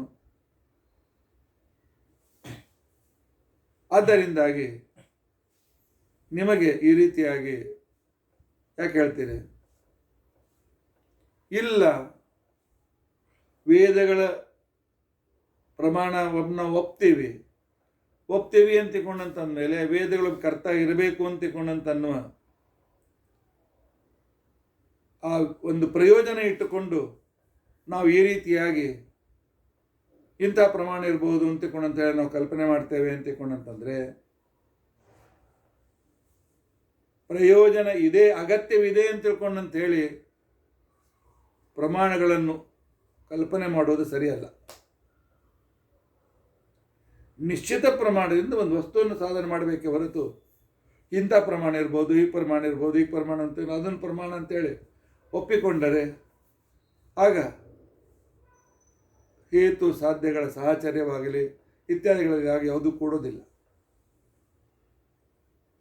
ಆದ್ದರಿಂದಾಗಿ ವೇದದ ಕರ್ತೃವಿನ ಬಗ್ಗೆ ನಿಮ್ಮ ಕಲ್ಪನೆಯ ಏನೊಂದು ಕ್ರಮ ಇದೆ, ಆ ಕ್ರಮ ಇದು ಎಂದಿಗೂ ಸರಿಯಾಗಿರ್ತಕ್ಕಂಥದ್ದಲ್ಲ. ಇಲ್ಲದೆ ಇದ್ರೆ ಕತೆ ಕೇಳಿದ್ದೀರಲ್ಲ, ಒಬ್ಬ ವ್ಯಕ್ತಿ ಇದ್ದಂತೆ, ಅವನಿಗೆ ನೌಕೆ ಹಮಾಲಿಯರ್ ಸಿಗ್ತದೇನು, ಇವತ್ತೇನ ಕೆಲಸ ಸಿಗ್ತದೇನು ಅಂತಕೊಂಡು ಮಾರ್ಕೆಟ್ಗೆ ಹೋಗ್ತಾನೆ. ಮಾರ್ಕೆಟ್ಗೆ ಹೋಗಿರ್ತಕ್ಕಂಥ ಸಂದರ್ಭದಲ್ಲಿ ಆ ಕಾಲದಲ್ಲಿ ಅವನಿಗೆ ಒಬ್ಬ ತುಪ್ಪ ತೆಗೆದುಕೊಂಡು, ಆಗ ಮಡಿಕೆಯಲ್ಲಿ ತುಪ್ಪ ಸಿಗ್ತಾ ಇತ್ತು, ಈ ತುಪ್ಪದ ಮಡಿಕೆ ನನ್ನ ಮನೆಯವರೆಗೂ ಮುಟ್ಟಿಸು, ನಿನಗೆ ನಾನು 2 ರೂಪಾಯಿ ಕೊಡ್ತೇನೆ ಅಂತ ಹೇಳಿದ. ಆಯಿತು ಅಂತ ಒಪ್ಕೊಂಡ, ತಲೆ ಮೇಲೆ ತುಪ್ಪ ಇಟ್ಕೊಂಡು ಹೊರಟು ವಿಚಾರ ಮಾಡ್ತಾ ಇದ್ದ, ನಾವು ಈ 2 ರೂಪಾಯಿಯಿಂದ ನಾನು ಸ್ವಲ್ಪ ತರಕಾರಿ ಎಲ್ಲಿ ಕಡಿಮೆ ಬೆಲೆ ಸಿಗ್ತದೆ ಅಂತ ತರಕಾರಿ ತೆಗೆದುಕೊಂಡು ಬರ್ತೇನೆ, ಆ ತರಕಾರಿಯಿಂದ 2 ರೂಪಾಯಿ 6 ರೂಪಾಯಿ ಆಗ್ತದೆ, ಮತ್ತೆ ಪುನಃ ಮತ್ತೆ ಬೇರೆ ಪದಾರ್ಥಗಳನ್ನು ತಂದು ಮತ್ತೆ ಮಾರ್ತೇನೆ, 6ರಿಂದ 12 ರೂಪಾಯಿ ಆಗ್ತದೆ. 12 ರೂಪಾಯಿ ಆದ ಕ್ಷಣಕ್ಕೇನೆ 12 ರೂಪಾಯಿಗೆ 2 ಕೋಳಿಗಳು ಬರ್ತವೆ, 2 ಕೋಳಿಗಳನ್ನು ತೆಗೆದುಕೊಳ್ತೇನೆ, ಆ ಕೋಳಿಗೆ ಒಂದು 10 ಮರಿ ಆಗ್ತವೆ, 10 20 ಆಗ್ತವೆ. ಅವನು ಮಾರಿದ ಕೈ ತುಂಬ ಹಣ ಬಂದಾಗ ಮತ್ತೆ ನಾನು ಕುರಿಯನ್ನು ತೆಗೆದುಕೊಂಡು ಕುರಿಗಳನ್ನು ಸಾಕ್ತೇನೆ. ಆಗ ನನಗೆ ಕುರಿಗಳನ್ನು ಸಾಕೋದ್ರಿಂದ ಬಹಳ ಸಿರಿವಂತನಾಗ್ತೇನೆ, ಒಳ್ಳೆ ಮನೆ ಕಟ್ಟಿಸ್ತೇನೆ.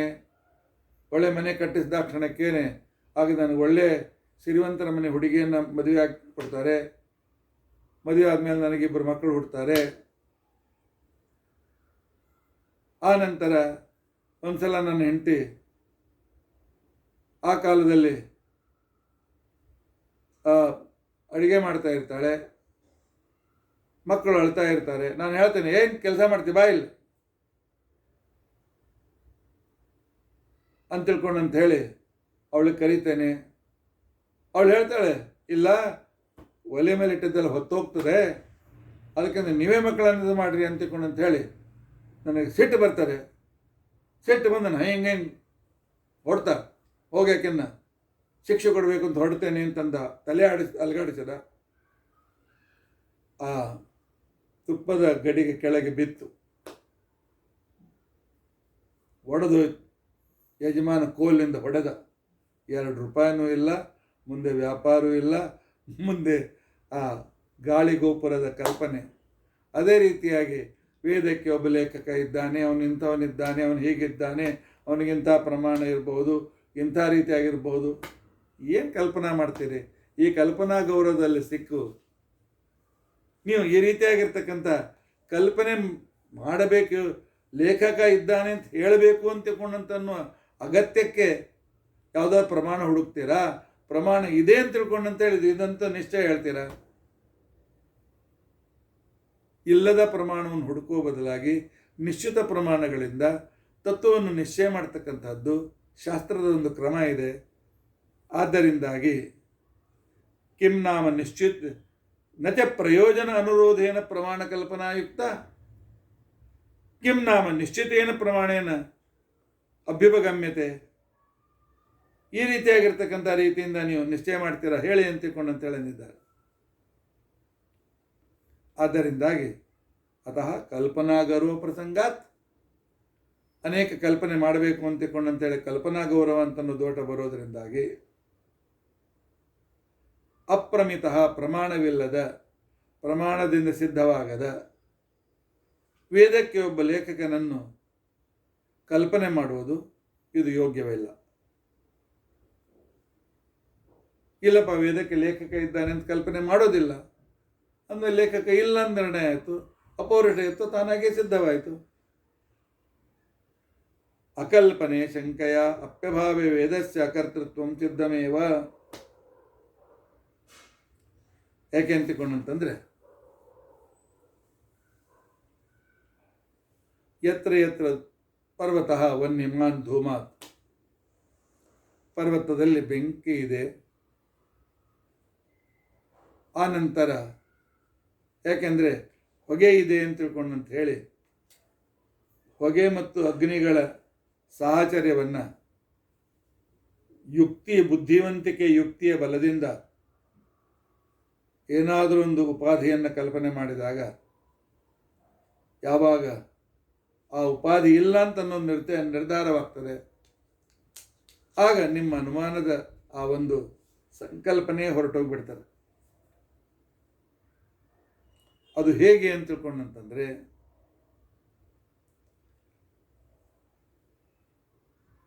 ಧೂಮ ನೋಡಿ,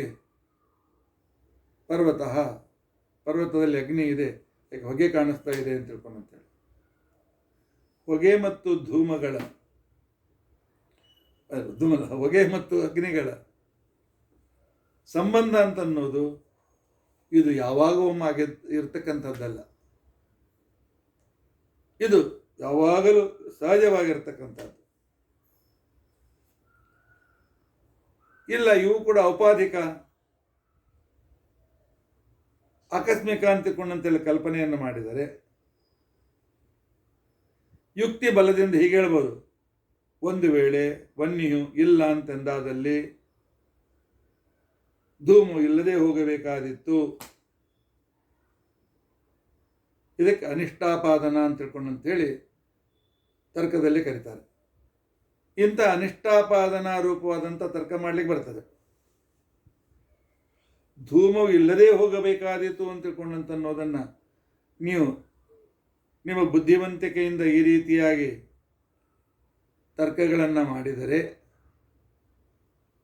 ಆಗ ಧೂಮ ಮತ್ತು ಅಗ್ನಿಗಳ ಸಂಬಂಧ ನಿತ್ಯವಾದ ಸಂಬಂಧ ಬಿಟ್ಟೋಗ್ತದೇನೋ? ಬಿಟ್ಟೋಗೋದಿಲ್ಲ. ಯಾಕೆ ಅಂತ ತಿಳ್ಕೊಂಡಂತಂದರೆ ಧೂಮಾಗ್ನಿಗಳ ಸಂಬಂಧ ಇದು ನಿತ್ಯ. ಇಲ್ಲಿ ಯುಕ್ತಿಯಿಂದ ಮತ್ತೇನಾದರೂ ನೀವು ಕಲ್ಪನೆ ಮಾಡಿಕೊಂಡ್ರೆ, ಇಲ್ಲ ಧೂಮ ಅಂತ ಕಾಣಿಸ್ಲಿಕ್ಕತ್ತದ, ಅಗ್ನಿ ಅಂತ ಕಾಣಿಸ್ತದ, ಆದರೆ ಅಲ್ಲಿ ಬೆಂಕಿನೇ ಇದ್ದಿದ್ದಿಲ್ಲ ಅಂತಂದರೆ ಕೆಲವು ಸಲ ಹೇಗಾಗ್ತದೆ, ಹೆಂಗಾಗ್ತದೆ ಅಂತಂದರೆ ನನಗೆ ಹೊಗೆ ಕಾಣಿಸ್ತದೆ, ನಾನು ಹೇಳ್ತೇನೆ ಅಲ್ಲೇ ಬೆಂಕಿ ಇರಲೇಬೇಕು ಅಂತ ತಿಳ್ಕೊಂಡು. ಹೊರಟಿದ್ದೇನೆ, ನನಗೆ ಸ್ವಲ್ಪ ಈ ರೀತಿಯ ರೋಡ್ ಇದೆ, ಮೇಲೆ ಅಲ್ಲಿ ಹೊಗೆ ಕಾಣಿಸ್ತಾ ಇದೆ. ಹೊಗೆ ಕಾಣ್ತಾನೆ ಹೇಳ್ತಾನೆ, ಅವರ ಅಂಗಳದಲ್ಲಿ ಒಲಿ ಹೊತ್ತಿಸ್ತಿರ್ಬೇಕು ಅಂತ ನಾನು ಹೇಳ್ತೇನೆ. ಆಗ ಅಲ್ಲಿ ಹೋಗ್ತೇವೆ. ಆ ಹೊಗೆ ಸ್ವಲ್ಪ ಮೇಲೆ ಹೋಗಿರ್ತದೆ. ಅದು ನೋಡಿದ್ರೆ ಅಲ್ಲಿ ಅಗ್ನಿನೇ ಇರೋದಿಲ್ಲ. ಯಾಕಿರೋದಿಲ್ಲ ಅಂತಂದರೆ ಯಾವ ಒಲೆಯನ್ನು ಹೊತ್ತಿಸ್ತಾ ಇದ್ದು ಅದು ಒಳಗೆ ತೊಗೊಂಡು ಹೋಗ್ಬಿಟ್ಟಿದೆ. ಧೂಮ ನೋಡಿ ಅಗ್ನಿ ಇದೆ ಅಂತ ನಾನು ಕಲ್ಪನೆ ಮಾಡಿದೆ. ಅದು ಅಂಥ ಸಂದರ್ಭದಲ್ಲಿ ಅವ್ರು ಒಲೆಯನ್ನು ತೆಗೆದುಕೊಂಡು ಹೋದರು. ಆವಾಗ ಧೂಮ ಇದೆ, ಬನ್ನಿ ಇಲ್ಲ. ಆದ್ದರಿಂದ ಈ ರೀತಿಯಾಗಿರ್ತಕ್ಕಂಥ ರೀತಿಯಲ್ಲಿ ವನ್ನಿ ವನ್ನಿ ಧೂಮ ಇದ್ರೂ ಕೂಡ ವನ್ನಿ ಇಲ್ಲದೆ ಇರತಕ್ಕಂಥ ಪರಿಸ್ಥಿತಿ ಬರ್ತದೆ ಅಂತಕ್ಕಂಥ ಅನಿಷ್ಟಾಪಾದನೆಯನ್ನು ನೀವು ಮಾಡಿದರೆ ಇದು ಆಕಸ್ಮಿಕವೇ ಹೊರತು ಧೂಮ ಅಗ್ನಿಗಳ ಸಂಬಂಧವನ್ನು ದೂರ ಮಾಡಲಿಕ್ಕೆ ಬರೋದಿಲ್ಲ. ನಿತ್ಯ ಸಂಬಂಧದಲ್ಲಿ ಉಪಾಧಿ ಕೆಲಸಕ್ಕೆ ಬೀಳೋದಿಲ್ಲ ಅಂತಕ್ಕಂಥ ವಿಚಾರವನ್ನು ಆಚಾರ್ಯರು ತಿಳಿಸ್ತಾ ಇದ್ದಾರೆ. ಅದು ಸಹಜ. ಇನ್ನು ವೇದಕ್ಕೆ ಒಬ್ಬ ಕರ್ತ ಪ್ರಮಾಣದಿಂದ ಸಿದ್ಧವಾಗಿದ್ದರೆ ಹೌದು, ನೀವೇನು ಉದಾಹರಣೆ ಕೊಡ್ತೀರಿ? ನಮ್ಮ ಹೊಲದಲ್ಲಿ ಬೆಳೆ ಬೆಳೆದಿದೆ, ಒಬ್ಬ ರೈತ ಇದ್ದಾನೆ ಅಂತ ತಿಳ್ಕೊಂಡಂತೇಳಿ. ಹೌದು, ಕಾರ್ಯಕಾರಣಗಳಲ್ಲಿ ಈ ರೀತಿಯಾಗಿರ್ತಕ್ಕಂಥ ಸಂಬಂಧ ಇದೆ, ಇದನ್ನು ದೂರ ಮಾಡಲಿಕ್ಕೆ ಬರೋದಿಲ್ಲ. ಆದರೆ ವೇದದ ವಿಷಯದಲ್ಲಿ ನೀವು ಕಲ್ಪನೆ ಮಾಡಬೇಕಾಗ್ತದೆ. ಯಾಕೆಂತಂದರೆ ವೇದ ಇದು ಕಾರ್ಯವಾಗಿದ್ದರೂ ಕೂಡ ಇದೊಂದು ಎಕ್ಸ್ಟ್ರಾ ಒಂದು ಸೆಟ್. ಇದಕ್ಕೆ ವೇದವನ್ನು ರಚನೆ ಮಾಡಿದ್ದಾನೆ ಅಂತ ಬೇರೆ ಎಲ್ಲ ಪ್ರಮಾಣ ಇದೆ. ಇಲ್ಲಿ ಬೆಳೆ ಬೆಳೆದಿದೆ ಅಂತ ಕರ್ತ ಇರಬೇಕು, ಪರ್ವತದ ಮೇಲೆ ಬೆಳೆ ಬೆಳೆದಿದೆ ಅಂತಂದರೆ ಕರ್ತ ಇರಬೇಕು ಅಂತ ಹೇಳಿ ಅನ್ನೋದನ್ನು ಹೊಲ ನೋಡಿ ನೀವು ಹೇಳಿದರೆ, ಆದರೆ ವೇದವನ್ನು ರಚನೆ ಮಾಡಿದಂಥವನಿದ್ದಾನೆ ಅಂತ ಹೇಳಿ ಉದಾಹರಣೆ ಕೊಡಬೇಕಾಗ್ತದೆ. ವೇದವನ್ನು ರಚನೆ ಮಾಡಲಿಕ್ಕಿಂತ ಪ್ರಮಾಣ ಇದೆ ಅಂತ ಹೇಳಿ ಕೊಡಬೇಕಾಗ್ತದೆ. ಆದರೆ ನೀವು ಕಲ್ಪನೆ ಮಾಡ್ತೀರಿ, ವೇದ ಅಂದಮೇಲೆ ಬರೆದವನು ಇರಬೇಕು, ನಮಗೆ ಗೊತ್ತಿಲ್ಲ. ಈ ರೀತಿಯಾಗಿ ನೀವು ಊಹೆ ಮಾಡುವಂತಿದ್ದರೆ ಆವಾಗ ಕಲ್ಪನಾ ಗೌರವ ಅಂತಿಕೊಂಡಂಥ ದೋಷದಿಂದ ನಿಮ್ಮ ವಿಚಾರ ಸರಣಿ ದೂಷಿತವಾಗ್ತದೆ. ದೂಷಿತವಾದಾಗ ನಿಮ್ಮ ಪಕ್ಷ ಯಾವಾಗ ವೇದ ಪೌರುಷಯ ಅಂತನ್ನೋ ಪಕ್ಷ ಯಾವಾಗ ಸಿದ್ಧವಾಗೋದಿಲ್ಲವೋ ಆಗ ವೇದ ಅಪೌರುಷಯ ಅಂತಿಕೊಂಡಂತನ್ನೋ ವಾಕ್ಯವು ತಾನಾಗಿ ಸಿದ್ಧವಾಗ್ತದೆ. ಆದ್ದರಿಂದಾಗಿ ವೇದ ಅತೀಂದ್ರಿಯ ವಸ್ತು, ಆದರೆ ಅದರ ಲೇಖಕರು ಪ್ರಸಿದ್ಧ ಇಲ್ಲ. ಬ್ರಹ್ಮಾದಿ ದೇವತೆಗಳು ಯಾರೂ ಅದರ ಬಗ್ಗೆ ಹೇಳಿಲ್ಲ, ಇಂಥ ಲೇಖಕರಿದ್ದಾರೆ ಅಂತೇಳಿ.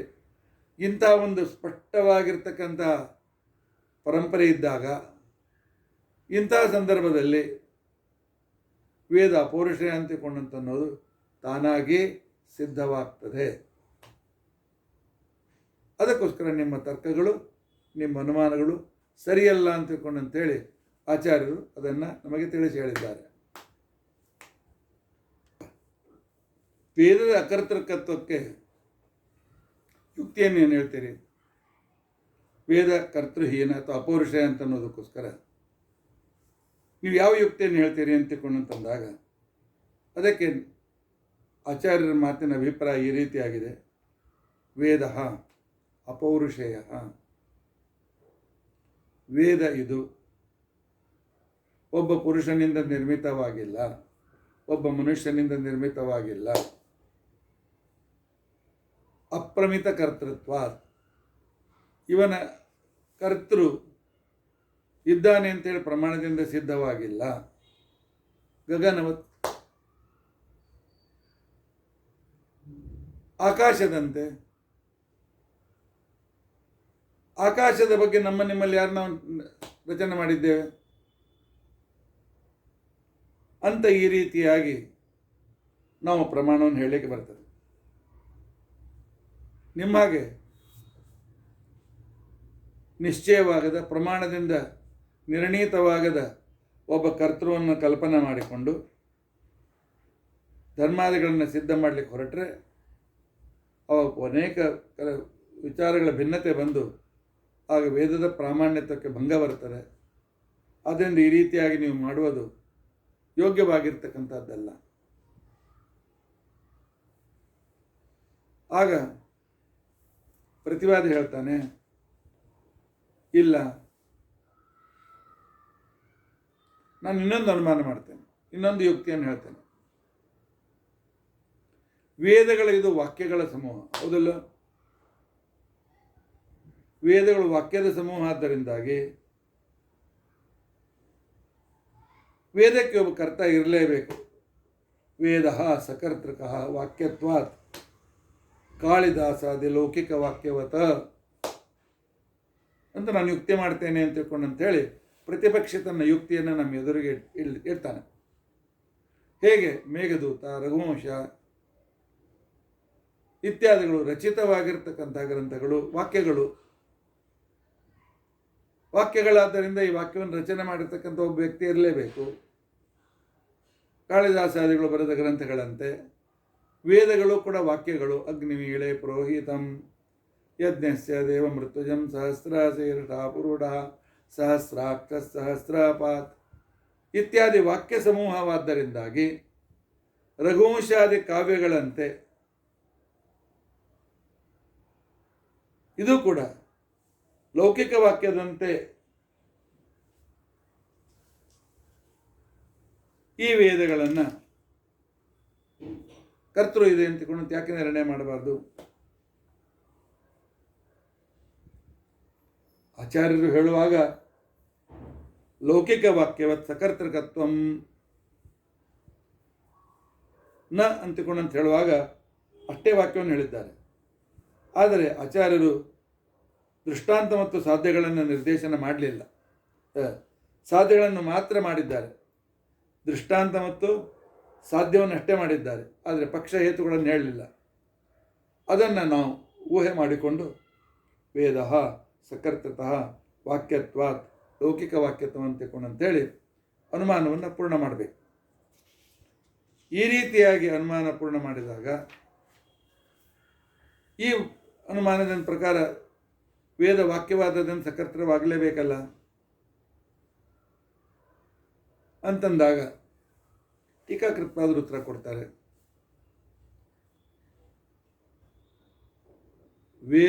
ವೇದವು ವಾಕ್ಯ, ಆನಂತರ ರಘುವಂಶ, ಶಾಕುಂತಲ ಇತ್ಯಾದಿ ರಚನೆಗಳು ಕೂಡ ವಾಕ್ಯ. ವಾಕ್ಯತ್ವದಲ್ಲಿ ಸಾಮ್ಯ ಇದೆ. ಇಂಥ ಸಾಮ್ಯ ಇರತಕ್ಕಂಥ ಸಂದರ್ಭದಲ್ಲಿ ವಾಕ್ಯತ್ವಾದೌ ಸಮಾನೇಪಿ ಲೌಕಿಕ ವಾಕ್ಯಸ್ಯ ಅವೇದ ವಾಕ್ಯತ್ವಾತ್ ಸರ್ವಕರ್ತೃತ್ವಮಸ್ತು. ಅದಕ್ಕೆ ನಾವು ಪ್ರತಿಬಂಧ ಹೇಳ್ತೇವೆ. ಹೌದಪ್ಪ, ವಾಕ್ಯತ್ವ ಇದ್ದದ್ರಿಂದ ಕರ್ತ ಇರಬೇಕು ಅಂತಕೊಂಡಂತ ಹೇಳ್ತೇವೆ. ಅಲ್ಲಿ ಲೌಕಿಕ ವಾಕ್ಯ ಅಂತಕೊಂಡಂತಕ್ಕಂಥ ಒಂದು ಉಪಾಧಿಯನ್ನು ಕೊಡ್ತೇವೆ. ಎಲ್ಲಿ ಲೌಕಿಕ ವಾಕ್ಯತ್ವ ಇದೆ ಅಲ್ಲಿ ಸಕರ್ತೃತ್ವ ಇರಲಿ, ಎಲ್ಲಿ ಅರ್ಧೇಂದ್ರನ ಸಂಯೋಗ ಇದೆ ಅಲ್ಲಿ ಧೂಮ ಇರಲಿ. ಆದರೆ ವೇದಗಳು ಲೌಕಿಕ ವಾಕ್ಯ ಆಗಿಲ್ಲ, ಆದ್ದರಿಂದ ಇಲ್ಲಿ ಸಕರ್ತೃಕತ್ವ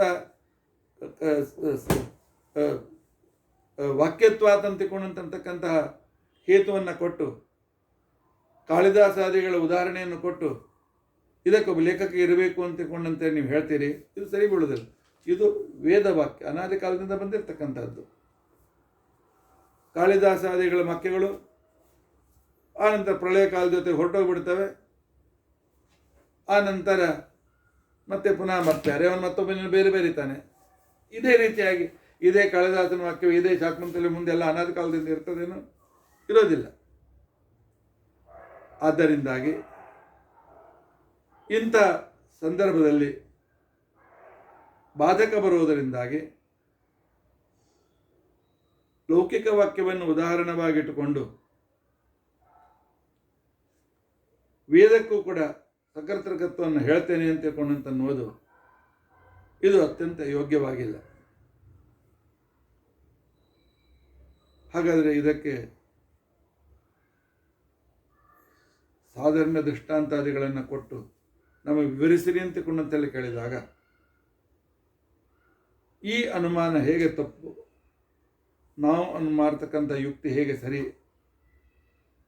ಅನ್ನೋ ವಿಚಾರವನ್ನು ಸ್ವಲ್ಪ ವಿಸ್ತಾರವಾಗಿ ಹೇಳಿದ್ದಾರೆ. ಆದ್ದರಿಂದ ಆ ಮಾತು ಮತ್ತೆ ಪುನಃ ತೆಗೆದುಕೊಂಡ್ರೆ ಹಿಂದೆಂದೆಲ್ಲ ಮರೀಲಿಕ್ಕೆ ಅನಾನುಕೂಲವಾಗಬಹುದು ಮರೀಲಿಕ್ಕೆ ಸಾಧ್ಯವಾಗ್ತದೆ, ನೆನಪಿಟ್ಟುಕೊಳ್ಳೋದು ಅನಾನುಕೂಲ ಅಂತೇಳಿ ಇಲ್ಲಿಗೆ ನಾವು ಮುಗಿಸೋಣ. ಇವತ್ತು ನಾವು ತಿಳಿದದ್ದೇನು? ವೇದಗಳು ಅಪೌರುಷೇಯ. ಯಾಕೆ? ಇದರ ಲೇಖಕ ಪ್ರಸಿದ್ಧ ಇಲ್ಲ. ಲೇಖಕನನ್ನು ಕಲ್ಪನೆ ಮಾಡ್ತಾ ಹೋದರೆ ಕಲ್ಪನಾ ಗೌರವ ಬರ್ತದೆ. ಆ ನಂತರ ಇಲ್ಲ, ಇದು ಒಂದು ಕಾರ್ಯ, ಅದನ್ನು ಕರ್ತ ಇರಲೇಬೇಕು ಅಂತ ತಿಳ್ಕೊಂಡಂತ ಹೇಳಿದರೆ ಹಾಗಾದರೆ ಆ ಕರ್ತಾನ ಕಲ್ಪನೆ ಮಾಡಬೇಕಾಗ್ತದೆ, ಅಲ್ಲಿಯೂ ಕಲ್ಪನಾ ಗೌರವ ಬರ್ತದೆ. ಆದ್ದರಿಂದಾಗಿ ಇಲ್ಲ ಲೌಕಿಕ ವಾಕ್ಯದಂತೆ ಅಂತ ತಿಳ್ಕೊಂಡಂತ ಹೇಳಿದ್ರೆ ಇದು ಲೌಕಿಕ ವಾಕ್ಯ ಮತ್ತು ವೇದವಾಕ್ಯ ಬೇರೆ ಆದದ್ದರಿಂದಾಗಿ ಅವುಗಳನ್ನು ಉದಾಹರಣೆ ಕೊಟ್ಟು ಅದನ್ನು ಹೊಂದಿಸಲಿಕ್ಕೆ ಬರೋದಿಲ್ಲ. ಆದ್ದರಿಂದಾಗಿ ವೇದ ಅಪೌರುಷೇಯ. ಯಾಕೆಂದರೆ ಇಂದಿನವರೆಗೂ ಇದರ ಲೇಖಕರು ಯಾರಿಗೂ ಗೊತ್ತಾಗಿಲ್ಲ, ಆದ್ದರಿಂದ ಲೇಖಕನಿಲ್ಲ. ಆದ್ದರಿಂದ ಹೇಗೆ ಅಂತಂದರೆ ಗಗನವನ್ನು ರಚನೆ ಮಾಡಿದ ಯಾವುದೇ ರೀತಿಯಾಗಿರ್ತಕ್ಕಂಥ ನಮ್ಮ ವ್ಯಕ್ತಿಗಳ ಮಧ್ಯದಲ್ಲಿ ಯಾರೂ ಪ್ರಸಿದ್ಧರಾಗಿಲ್ಲ. ಆದ್ದರಿಂದಾಗಿ ಅದು ನಮ್ಮಿಂದ ರಚಿತವಾಗಿಲ್ಲ ಅಂತನ್ನೋದು ಹೇಗೆ ನಿಶ್ಚಯವಾಗ್ತದೆಯೋ ಅದೇ ರೀತಿಯಾಗಿ ಈ ನಿಶ್ಚಯವನ್ನು ಇಟ್ಟುಕೊಂಡು ಮುಂದೆ ಲೌಕಿಕ ವಾಕ್ಯದ ಸಂದರ್ಭದಲ್ಲಿ ಯಾವ ವಿಚಾರ ಬರ್ತದೆ ಅನ್ನೋದನ್ನು ನಾಳಿನ ದಿವಸ ನಾವು ತಿಳಿದುಕೊಳ್ಳಿಕ್ಕೆ ಪ್ರಯತ್ನಿಸೋಣ. ನೋಡಿ, ಶ್ರೀಮದಾಚಾರ್ಯ ಇಲ್ಲದೇ ಇದ್ದರೆ ವೇದದ ಪ್ರಾಮಾಣ್ಯ ನಾವು ನಿರ್ಣಯ ಮಾಡಲಿಕ್ಕೆ ಆಗ್ತಿರಲಿಲ್ಲ. ದೇವರು ಬರೆದಿದ್ದ, ನಿಮ್ಮ ದೇವ್ರು ನಾವು ಒಪ್ಪೋದಿಲ್ಲ, ಅದನ್ನು ಪ್ರಮಾಣ ಅಲ್ಲ ಅಂತಂದ್ಮೇಲೆ ಅವನಿಗೆ ಉತ್ತರ ಕೊಡೋದು ಕಠಿಣ. ಆದ್ದರಿಂದ ಅನೇಕ ಯುಕ್ತಿಗಳನ್ನು ತೋರಿಸ್ತಾ ವೇದಕ್ಕೆ ಯಾವ ಲೇಖಕನೂ ಇಲ್ಲ, ಅದು ಅಪೌರುಷೇಯ ಅಂತನ್ನೋ ಒಂದು ಸಿದ್ಧಾಂತವನ್ನು ಆಚಾರ್ಯ ಹೇಳಿದ್ದಾರೆ. ಇದಕ್ಕೆ ಇದರ ಮೇಲೆ ಅನೇಕ ಆಕ್ಷೇಪಗಳಿವೆ. ಆಕ್ಷೇಪಗಳನ್ನು ಮತ್ತೆ ಪುನಃ ನಾವು ನಾಳೆ ನಾಡಿದ್ದು ತಿಳಿದುಕೊಳ್ಳಿಕ್ಕೆ ಪ್ರಯತ್ನಿಸೋಣ. ಇದು ಅಧ್ಯಕ್ಷತಾ ಪ್ರಸಕ್ತಿ. ಇದರ ಜೊತೆಗೆ ನಿಮ್ಮೆಲ್ಲರಿಗೂ ಒಂದು ಸೂಚನೆ. ಬರುವ 26ನೇ ತಾರೀಕು ಬುಧವಾರ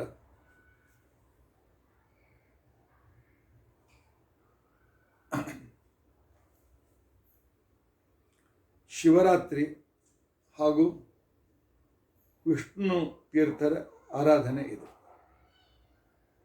ಪ್ರತಿ ಸಲದಂತೆ ನಾವು ಶಿವರಾತ್ರಿ ದಿವಸ ಮೃತ್ಯುಂಜಯ ಹೋಮವನ್ನು ತಪ್ಪದೇ ಮಾಡ್ತೇವೆ.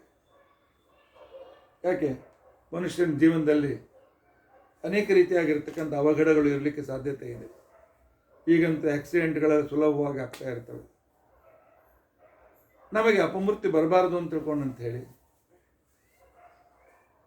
ನಾವು ಆಗಾಗ ಮೃತ್ಯುಂಜಯ ಮಂತ್ರ ಜಪವನ್ನು, ಮೃತ್ಯುಂಜಯ ಮಂತ್ರ ಹೋಮವನ್ನು ಮಾಡ್ತಿರಬೇಕು. ಅದಕ್ಕೋಸ್ಕರ ನಮ್ಮ ಎಲ್ಲ ಶ್ರೋತೃಗಳ ಆ ನಂತರ ನಮ್ಮನ್ನು ವಿಷಯದಲ್ಲಿ ಮಾರ್ಗದರ್ಶಕರು ಅಂತೇಳಿ ತಿಳಿದುಕೊಂಡಿರ್ತಕ್ಕಂಥ ಅನೇಕ ಏನು ಅಧ್ಯಾತ್ಮ ಬಂಧುಗಳು ಅಂತೇನಿದ್ದಾರೆ, ಅವರಿಗೂ ನಮಗೂ ಎಲ್ಲರಿಗೂ ಆರೋಗ್ಯ ಚೆನ್ನಾಗಿರಲಿ, ಅಪಮೃತ್ಯು ಬರಬಾರ್ದು, ನಮ್ಮ ಸಾಧನೆ ಚೆನ್ನಾಗಿ ಆಗಬೇಕು ಅಂತನ್ನುವ ವಿಷಯದಲ್ಲಿ 26ನೇ ತಾರೀಕು ಬುಧವಾರದ ದಿನ ಬೆಳಗ್ಗೆ ಸರಿಯಾಗಿ 9:00 ಮೃತ್ಯುಂಜಯ ಹೋಮವನ್ನು ನಮ್ಮ ವಿದ್ಯಾಪೀಠದಲ್ಲಿ ಇಟ್ಕೊಂಡಿದ್ದೇವೆ. ಅದಕ್ಕೆ ನೀವೆಲ್ಲರೂ ತಪ್ಪದೇ ಬರಬೇಕು. ಇದರ ಜೊತೆಯಲ್ಲಿ ವಿಷ್ಣು ತೀರ್ಥರು ಮಾಡಿದ ಉಪಕಾರ ಅಥವಾ ರುದ್ರದೇವರ ಸ್ವರೂಪ ಚಿಂತನೆ, ರುದ್ರದೇವರನ್ನು ಹೇಗೆ ಧ್ಯಾನ ಮಾಡಬೇಕು ಇತ್ಯಾದಿ ವಿಚಾರಗಳ ಬಗ್ಗೆ ಹಿಂದಿನ ದಿವಸವೂ ಅವತ್ತಿನ ದಿವಸವೂ ಹೋಮದ ನಂತರವೂ ಪ್ರವಚನ ಮಾಡಲಾಗ್ತದೆ. ಕೇವಲ ಹೋಮಲ್ಲ, ಅದರ ಜೊತೆಗೆ ಜ್ಞಾನ ಸತ್ರವನ್ನು ಕೂಡ ನಾವು ಜ್ಞಾನ ಯಜ್ಞವನ್ನು, ಸಾಕ್ಷಾತ್ ಯಜ್ಞ, ಜ್ಞಾನ ಯಜ್ಞ ಎರಡನ್ನು ಮಾಡ್ತಾ ಇದ್ದೇವೆ. ಅದಕ್ಕೆ ಯಾರಿಗೆ ಬರಲಿಕ್ಕೆ ಸಾಧ್ಯತೆ ಇದೆ ಅವರೆಲ್ಲರೂ ಸಾಧ್ಯ ಮಾಡಿಕೊಂಡು ಬನ್ನಿ. ಬಹಳ ದೂರದ ಊರಿನಲ್ಲಿರ್ತಕ್ಕಂಥವ್ರು ಮಾನಸಿಕವಾಗಿ ಇದರಲ್ಲಿ ಭಾಗವಹಿಸಿ. ಯಾಕೆ? ರುದ್ರದೇವರ ಅನುಗ್ರಹ ಇಲ್ಲದೆ ಇದ್ದರೆ ನಮಗೆ ಪರಮಾತ್ಮನಲ್ಲಿ ಭಕ್ತಿಯೇ ಹುಟ್ಟೋದಿಲ್ಲ. ನಮಗೆ ಭಕ್ತಿ ಹುಟ್ಟುವಂತೆ ನಮ್ಮ ಮನಸ್ಸನ್ನು ತಯಾರು ಮಾಡ್ತಕ್ಕಂಥವರು ರುದ್ರದೇವರು.